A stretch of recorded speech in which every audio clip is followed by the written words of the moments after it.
There's a woman who at an Iowa town hall confronted anti-Obamacare Republican Senator Chuck Grassley over the weekend. And the video of the confrontation has gone viral, and I'm going to play it for you in a moment.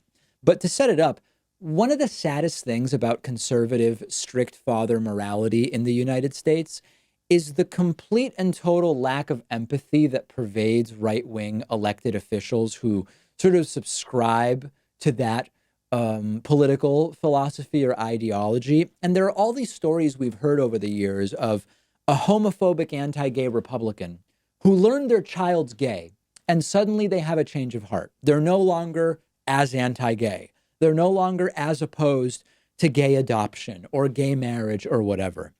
And I've explained before, okay, it's good that these right-wing homophobes suddenly saw LGBT rights differently once it affected them personally and they came over to the right position. But why does it need to affect them personally before they can actually empathize with other people who are in a particular situation? Every single time that a conservative homophobe sees the light on gay rights, okay, it's good, but can't we as the thinking species, as Homo sapiens, can't we use abstract thinking to imagine what it would be like to have a gay or lesbian child and see that the law is stacked against them and see that there is discrimination implicit in our society, even if we don't actually have a gay child? And we've seen similar confrontations happen to what I'm about to show you along healthcare lines before, where a sick person will confront a lawmaker who wants to pass a law that will lead to tons of people losing their health care and some portion of those people losing their lives. In Iowa, over the weekend, it was Robin Stone. Robin Stone has a pre-existing condition. She confronted Chuck Grassley about how what he wants to do with health care, what he's voted to do multiple times with the Affordable Care Act puts her life at risk, and it escalated very quickly. And I understand why Robin Stone got mad in this video. Grassley played this game where he pretends that the threat to the Affordable Care Act is that it might be declared unconstitutional. But Robin Stone reminds him, well, aside from the constitutionality, you voted to repeal Obamacare multiple times, and he gets all blubber-mouthed and tries to make excuses.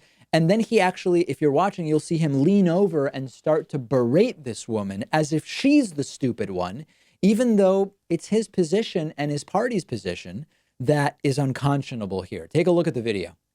What is your plan to millions of Americans like myself covered, those of us with pre-existing conditions, people who are on their parents' insurance, and again, people like myself who need life guaranteeing medication? We will lose our insurance and I'd probably be dead in 2 months. Well, there's a lot of, and she's asking only because the courts may declare it unconstitutional. And I don't think the courts are going to declare it unconstitutional. You've voted 7 times to repeal it. Yes. Why? What are you going to do for people like myself? What? First of all, it's not going to get repealed. I mean, I'm going to ask you, let me restate my question. I want you to answer me personally. As a person whose life depends on insurance, Sure. I would be dead in 60 days or less without the Affordable Care Act. Is it because of pre-existing? Yes, Well, and because of life guaranteeing medications. There's no question about keeping pre-existing conditions as a mark. It's only the Affordable Care Act adherence is that. If that's your question. And so the Affordable Care Act is the law of the land, and it's not going to be repealed by Congress. Do you think it's going to be repealed tomorrow? You continue to vote for repeal. The last time we voted for repeal was when McCain voted the other way, and there's no chance of repealing it now.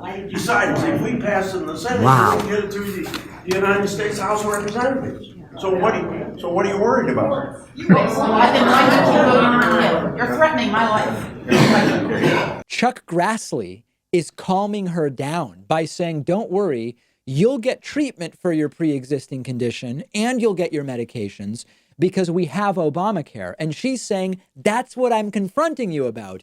You want to get rid of Obamacare. That's exactly why I'm here asking you this question. And he insists, well, Obamacare is the law. What are you so worried about? She's worried about you, Chuck, because you and your cronies have voted to get rid of it multiple times. In the House, it was 60 votes?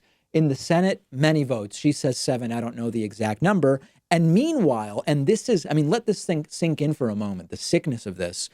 Her taxes pay for Chuck Grassley's health insurance, right? If Chuck Grassley had an ounce of moral rectitude in his body, he would say, you know what, Robin? I empathize with you. That sounds really stressful. I can't even imagine dealing with your illness while also being worried about losing your care. I don't want you to lose your care. Here's why I think you will be better off with an alternative to Obamacare. Like, I disagree with that assertion, unless you're saying single payer of some kind. But at least then we can have the real debate, which is which system works best. Does Chuck Grassley actually have a viable alternative to Obamacare? That's not Grassley's actual situation. He doesn't actually have a good alternative to Obamacare, but at least it'd be an honest debate. Instead, he's playing these games. Well, listen, we have the Affordable Care Act, and I don't think it's going to be found unconstitutional, so don't worry about it, which excuses him from having to actively throw the Affordable Care Act in the trash, or at least try to every time the Senate takes a vote on it. Truly a disgusting human being, Chuck Grassley, who should be voted out immediately. And congratulations to Robin Stone, because in those situations, it can be very easy. You know, you think of your question and you go in and you're ready. And then all of a sudden it's the middle of the town hall and you get a chance to ask it. And she, like many others, do a good job of getting the question out. But then they immediately get sort of hypnotized by the way that senators and many lawmakers are able to sort of diffuse or distract or misdirect with talking points. Like, I don't think you have to worry it's not going to be found unconstitutional. She didn't take her eye off the ball, which is forget about what the Supreme Court decides, if ever it does, about the constitutionality. You actively voted multiple times to remove this from part of our healthcare infrastructure, which would potentially kill me. And she did a really great job of not sort of losing the thread there. Grassley's got to be voted out. They've all got to be voted out. Make sure you're following The David Pakman Show on Instagram at David Pakman Show. And while you're there, follow me at david.pakman. Quick break, back after this. If you love learning new things, you probably want to check this out. The David Pakman Show today is sponsored by Skillshare, and we're giving you 2 entire months of free access to Skillshare when you click the link underneath this video. Skillshare is a vibrant online learning community offering more than 25,000 video classes on just about anything you can think of. Get better at playing an instrument. Learn to use Photoshop. How to edit videos. They have classes on drawing, painting, business, cooking, nutrition, personal productivity, and I'm not even really scratching the surface. I recently took a great class on introductory watercolor painting. I'm still not good, but I am learning, and you can access the entire library of fun, easy to use online courses for free for 2 months by using the link underneath this video. 2 months of learning something that's totally new to you, something you want to get better at, something you already love, or you can get ahead in your career by learning new skills that will help you at your job. I've gotten a ton out of it. Pat has taken some courses that he's found really valuable, and I think you'll love it too. Get started for free by clicking the link under this video.